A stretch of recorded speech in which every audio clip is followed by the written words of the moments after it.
ప్రభువైన యేసుక్రీస్తు యొక్క పరిశుద్ధమైన నామంలో house of vision international ministries తరపున ప్రతి ఒక్కరికి హృదయపూర్వకమైన వందనాలు తెలియజేస్తా ఉన్నాం. జూలై మాసం 3వ తేదీ 2026వ సంవత్సరం. ఈనాటి వాక్య ధ్యానం కీర్తన గ్రంథం 68వ అధ్యాయం 1వ వచనం. దేవుడు లేచునుగాక, ఆయన శత్రువులు చెదరిపోదురుగాక, ఆయనను ద్వేషించువారు ఆయన సన్నిధి నుండి పారిపోదురుగాక.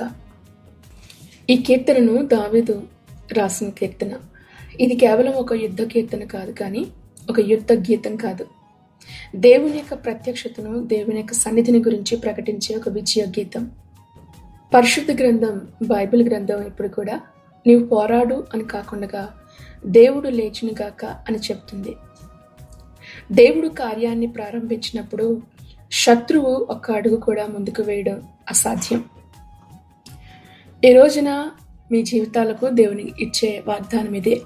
నీకు వ్యతిరేకంగా నిలబడుతున్న శక్తులు, నిన్ను అడ్డుకుంటున్న పరిస్థితులు, నిన్ను భయపడుతున్న శత్రువులు ఎంత బలమైన వారైనా సరే, దేవుడు లేచినప్పుడు అవన్నీ కూడా నీ ముందు నిలువనేలవు. మీ జీవితాలలో దేవుడు లేచినప్పుడు మూయబడిన ద్వారాలు తెరవబడతాయి. ఎర్ర సముద్రం 2 పాయలుగా చేయబడింది. ఎరికో గోడలు కూలిపోయాయి. గొల్యాతు పడిపోయాడు. సింహాల నోళ్లు మూయబడ్డాయి. మరణము ప్రభువైన యేసుక్రీస్తును ఆపలేకపోయింది. మిమ్మల్ని వెంబడిస్తున్న శత్రువు మీ ముఖంను చూసి కాదు, మీతో ఉన్న దేవుని చూచి పారిపోతాడు. కాబట్టి ఈ రోజున భయపడకండి. మీకు వ్యతిరేకంగా మాట్లాడిన వారు, కుట్రలు చేస్తున్న వారిని, లేదా మీ యొక్క అభివృద్ధిని అడ్డుకుంటున్న వారిని చూచి భయపడద్దు. దేవుని సమయానికి వాళ్ళందరూ కూడా చెదిరిపోతారు, ఎందుకంటే దేవుడు మీ పక్షంగా ఉన్నాడు. సంఖ్యాకాండం 10వ అధ్యాయం 35వ వచనంలో, నిబంధన మందసము యొక్క ప్రయాణము ప్రారంభమైన ప్రతిసారి కూడా మోషే కూడా ఇదే వాక్యాన్ని ప్రకటించేవాడు. ఆ మందసం సాగినప్పుడు మోషే, యెహోవా లెమ్ము, నీ శత్రువులు చెదిరిపోదురుగాక, నేను దేశించి వారు నీ ఎదుటి నుండి పారిపోదురుగాక అనెను. దావీదు కూడా ఇదే మాటను తన యొక్క కీర్తన 68లో ఆరాధనా గీతంగా మార్చాడు. దేవుడు లేచినప్పుడు నీ సమస్యలు తొలగిపోవడం కాదు, సమస్యలపై దేవుని యొక్క అధికారాన్ని ప్రత్యక్షం అవ్వటాన్ని చూడగలుగుతారు మీరు. దేవుడు లేచును అంటే అర్థం దేవుని యొక్క శక్తి కార్యరూపం దాల్చటం. కీర్తన గ్రంథం 121వ అధ్యాయం 4వ వచనం. ఇశ్రాయేలుని కాపాడువాడు కునుకడు నిద్రపోడు కదా. అంటే దేవుడు లేచుట అంటే అర్థం ఏంటంటే ఆయన రక్షించటం, ఆయన కార్యం చేయటం, ఆయన మహిమను కనుపరచటం ఆరంభించబడినదని అర్థం. లేదా తన ప్రజల కొరకు ప్రభువు జోక్యం చేసుకోవడం అని అర్థం. ఉదాహరణకు ఎర్ర సముద్రం ముందు ప్రజలందరూ కూడా చాలా భయపడ్డారు. ఏమైపోతామో, వెనకాల ఫరో సైన్యం తరుముతుంది, ఎదురు చూస్తే సముద్రం. కానీ దేవుడు ఆ రోజు చూసిన ఆ శత్రువులు మరొకసారి వాళ్ళు చూడడానికి అవకాశం లేకుండా సముద్రం వారిని ముంచివేసింది. దేవుడు లేచినప్పుడు, దేవుడు జోక్యం చేసుకున్నప్పుడు జరిగే కార్యాలు అవే. ఎరికో గోడల ముందు ప్రజలు కేకలు వేశారు, ప్రభువును స్తుతించారు. ఎరికో గోడలను కూల్చింది ఇశ్రాయేల్ జనాంగం కాదు, ప్రజలు కాదు, దేవుని యొక్క శక్తి దిగి రావడం. అదే దేవుడు లేవడం అంటే అర్థం. దావీదు బలహీనుడు, బాలుడు, యుద్ధ ప్రావీణ్యత లేనివాడు. కానీ గొల్యాతు కూలిపోయాడు. కారణం ఏంటంటే దేవుడు జోక్యం చేసుకున్నాడు. రాజైన యెహోషాపాతు ఆరాధన చేస్తూ యుద్ధ భూములకు వెళ్ళినప్పుడు దేవుడే యుద్ధం చేశాడు కదా. అవును, కొన్ని యుద్ధాలు ఉపవాసంతో గెలుస్తాం, మరికొన్ని ప్రార్థనతో గెలుస్తాం, మరికొన్ని కన్నీళ్లతో గెలవాల్సి ఉంటుంది. అయితే కొన్ని యుద్ధాలు ఉంటాయి, అవి దేవుడు మాత్రమే జరిగించేవి, దేవుడు కలగ చేసుకునేవి. రెండవ మాట, ఆయన శత్రువులు చెదిరిపోదురుగాక అంటే ఇది సాధారణమైన ఓటమి కాదు. చెదిరిపోవడము అన్నది అంటే అర్థం ఆలోచించండి. చెదిరిపోవడం అంటే ఆ వ్యవస్థ పూర్తిగా కూలిపోవడం అని అర్థం. ఆ శత్రువులలో ఉన్న ఐక్యత విచ్ఛిన్నం కావడం అని అర్థం. లేదా వారు చేసిన కుట్ర ఫెయిల్ అయిపోవడం అని అర్థం. ఈ రోజున ఈ వాక్యం వింటున్న మీ జీవితాల్లో శత్రువులు కుట్రలు చేస్తా ఉన్నారా? గుంపు కూడా మీ మీదకి వస్తా ఉన్నారా? పదే పదే మీ ప్రాణం విసిగిస్తా, మాటల ద్వారా క్రియల ద్వారా మీ ప్రాణాన్ని విసిగిస్తా ఆయాసపరుస్తా ఉన్నారా? భయపడకండి, దేవుడు లేస్తాడు, దేవుడు కలగ చేసుకుంటాడు. అప్పుడు శత్రువులు చెదరిపోవడమే కాదు, వారి యొక్క ప్రయత్నాలన్నీ కూడా విఫలమవడమే కాదు, విచ్ఛిన్నమైపోవడం మీరు చూడబోతా ఉన్నారు. ఈ రోజున మీరు అనుకోవచ్చు, శత్రువు బలవంతుడు కదా, మాకు బలం లేదు కదా అని. బైబిల్లో గిద్యోను అనే ఒక వ్యక్తిని గురించి న్యాయాధిపతుల 7వ అధ్యాయంలో మనం చదువుకుంటాం. చాలా బలహీనుడు, పిరికివాడు, కానీ దేవుడు కలగ చేసుకున్నాడు. 300 మందితో శత్రువుల పైన దేవుడు గిద్యోనికి గొప్ప విజయాన్ని దయచేశాడు. గిద్యోని జ్ఞాపకం చేసుకున్న దేవుడు మీ జీవితాల్లో కూడా ధైర్యంగా ఉండండి, ఆయన కలగ చేసుకోబోతా ఉన్నాడు. అపోస్తల కార్యాలు 12వ అధ్యాయంలో కూడా హేరోదు సంఘాన్ని నాశనం చేయాలనుకున్నాడు. అది యూదులకు చాలా ఇష్టమైన కార్యం అని యాకోబును అప్పటికే చంపించేసి పేతురుని కూడా జైల్లో వేశాడు. కానీ దేవుడు దూతను పంపించాడు, పేతురు విడుదల పొందాడు, గొప్ప కార్యమే జరిగింది.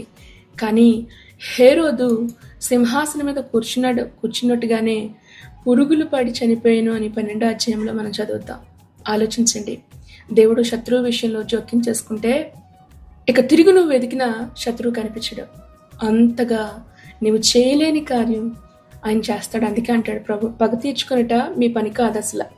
నిజానికి మనము ఎలాంటి పగలు కూడా మనం తీర్చుకోలేం. మహా అయితే ఏదో కొంచెం 4 మాటలు, హృదయం బాధ కలిగే మాటలు మనం మాట్లాడగలుగుతాం, అంతకుమించి మనం ఏం చేయలేం. కానీ ప్రభు కలగ చేసుకుంటే మాత్రము శత్రువు నిలబడ్డానికి నీడ కూడా ఉండదు.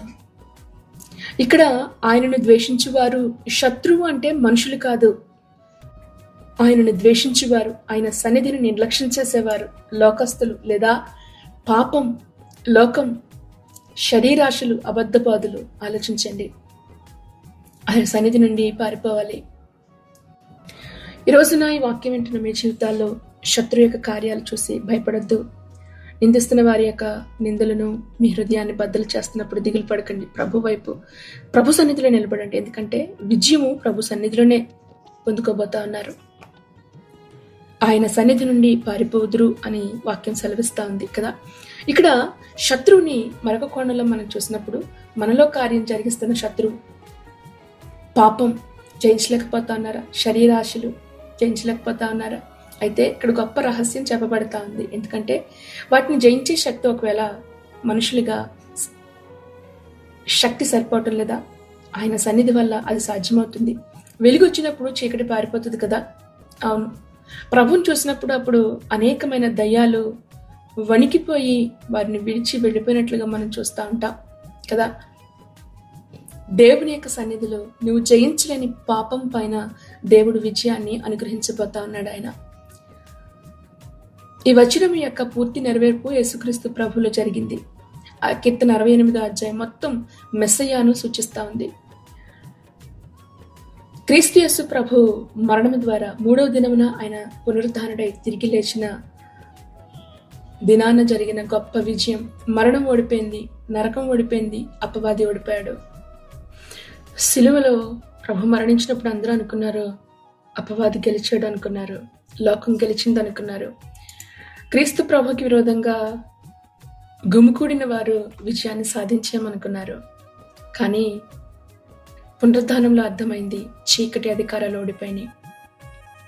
మహాభయంకరమైన భూకంపం వచ్చి దేవాలయంలోని ఆ తెర పైనుంచి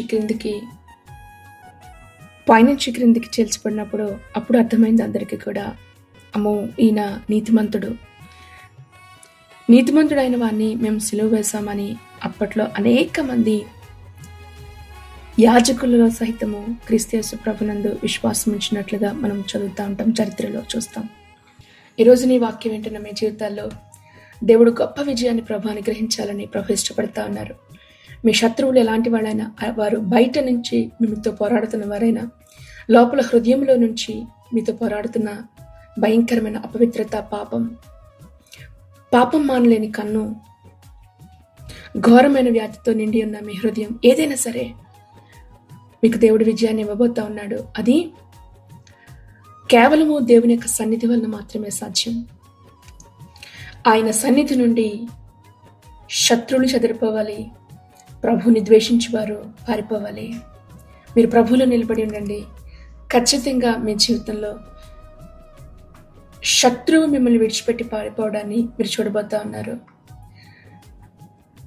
మీ హృదయంలోనికి తీసుకొస్తున్న భయం, నిరుత్సాహం, వ్యసనాలు, అపవిత్రమైన ఆలోచనలు, అవిశ్వాసం లేదా సోమరతనం, కుటుంబ విభేదాలు ఏమైనా సరే, ఇవన్నీ కూడా మీరు ప్రభు యొక్క సన్నిధిని ప్రేమించిన కొద్దీ కూడా ఇవన్నీ మీలో నుంచి మెల్లమెల్లగా బయటికి పోవడాన్ని మీరు గమనించిపోతా ఉన్నారు. యాకోబు పత్రిక 4:7 ఉంటుంది, దేవునికి లోబడి ఉండడి, అపవాదిని ఎదిరించడి, అప్పుడు మీ ఎదురు నుండి పారిపోనని లేఖనాలు మనకు సెలవిస్తా ఉన్నాయి కదా. కనుక సమస్యలపై మీ దృష్టిని పెడితే భయం వస్తుంది, కానీ దేవుని యొక్క సన్నిధి పైన మీ యొక్క దృష్టిని పెట్టండి. ఆసక్తితో ప్రభు యొక్క సన్నిధిని వెతకండి. మీ జీవితంలో గొప్ప విజయాన్ని మీరు పొందబోతా ఉన్నారు. ఈ వాక్యం ద్వారా ప్రభు మిమ్మల్ని అందరినీ దీవించి ఆశీర్వదించును గాక. ఆమేన్. ప్రార్థన చేసుకుందాం. మహాపరిశుద్ధుడు, సర్వోన్నతుడైన తండ్రి, మీ పరిశుద్ధ నామాన్ని బట్టి మీకు వందనాలు చెల్లిస్తున్నాం. దేవా, యుగములకు రాజువు నీవే, ఆకాశం భూమి సృష్టించిన సృష్టికర్తవు నీవే. దేవా, ఈ రోజున నీ వాక్యం ద్వారా ఇదిగో మీరు మా హృదయాలతో మీరు మాట్లాడినందుకు మీకు వందనాలు చెల్లిస్తున్నాం. శత్రువుని జయించటకు మేము ఎక్కడా కూడా మేము విజయం పొందుకోలేం. నీ సన్నిధిలో మాత్రమే దేవా శత్రువుని మేము జయించగలమని ఈ రోజున నువ్వు మాతో మాట్లాడినందుకు వందనాలు చెల్లిస్తున్నాం. దేవా, ఇదిగో ఈ వాక్యం వెంటనే ప్రతి ఒక్కొక్కరి జీవితాల్లో కూడా మీరు కలుగు చేసుకోండి. మీరు లేవండి, వారి కుటుంబాల్లో నీవే కార్యాలు జరిగించండి, సంఘాల్లో నీవు కార్యాలు జరిగించండి, పరిచర్యలలో ప్రభా మీరు పూనుకొనండి. దేవా, అద్భుతం జరిగించండి. నీ సన్నిధి యొక్క శక్తిని మీరు ప్రత్యక్షపరచండి. నీకు వందనాలు. బంధించబడిన వారి యొక్క జీవితాలను ప్రతి చీకటి నుంచి కూడా మీరు విడుదల చేయండి దేవా. సాతాను అపవాది యొక్క కుట్ర నుంచి ప్రభా ప్రతి ఒక్కొక్కరిని కూడా దేవా మీరు విడుదల చేయమని అడుగుతున్నాం దేవా. ప్రతి ఆత్మీయ యుద్ధము, ప్రతి భయము, నిరుత్సాహము, ఆందోళన, అవిశ్వాసం, పాపపు సంఖ్యల నుంచి తండ్రి నీ బిడ్డలు మీరు విడుదల చేయండి దేవా. నీకు స్తోత్రాలు. ఆయన ఇదిగో వారు జయించలేని ప్రభా ప్రతి సమస్య పైన కూడా మీరే విజయం అనుగ్రహించమని అడుగుతూ నీ సన్నిధిని నీ బిడ్డలతో ప్రభా నిత్యము కూడా మీరు ఉంచండి. నీ సన్నిధి నుండి మేము ఎక్కడికి పారిపోగలం ప్రభా? ఆకాశంకి ఎక్కిన అక్కడ నీవున్నావు, ప్రతి చోట అక్కడ నీవు ఉన్నావు గనుక ఇదిగో ప్రభా నీ సన్నిధిలో ఉన్న సంపూర్ణ సంతోషం, ఆనందం నీ బిడ్డలకు మీరు దయచేయమని నిశ్చయంగా కుటుంబాల చుట్టూ నీ కంచి వేయండి. బిడ్డలను దీవించి ఆశీర్వదించండి. కుటుంబాలుగా ప్రభా నీ రాకడ కొరకు మీరు సిద్ధపరచమని అడుగుతూ ఇదిగో ప్రత్యేకంగా ఈ దినమున ప్రభా నీ బిడ్డలు చేస్తున్న ప్రతి ప్రయత్నాలను మీరు ఆశీర్వదించి దీవించండి. నేను బిడ్డల జీవితాలలో నీ దీవెన, నీ ఆశీర్వాదముని దయచేసి చదువుకున్న బిడ్డల చుట్టూ నీ కంచి వేయండి. ప్రయాణాలు చేస్తున్న వారి చుట్టూ నీ కంచెను, మీ కాపుదల భద్రత దయచేయండి.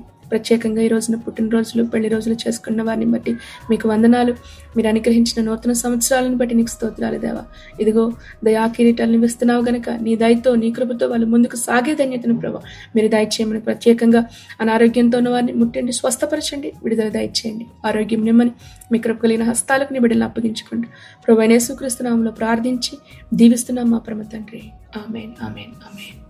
ప్రభువైన యేసుక్రీస్తు కృప మీ అందరికీ తోడేయండి, నడిపించును గాక. ఆమేన్.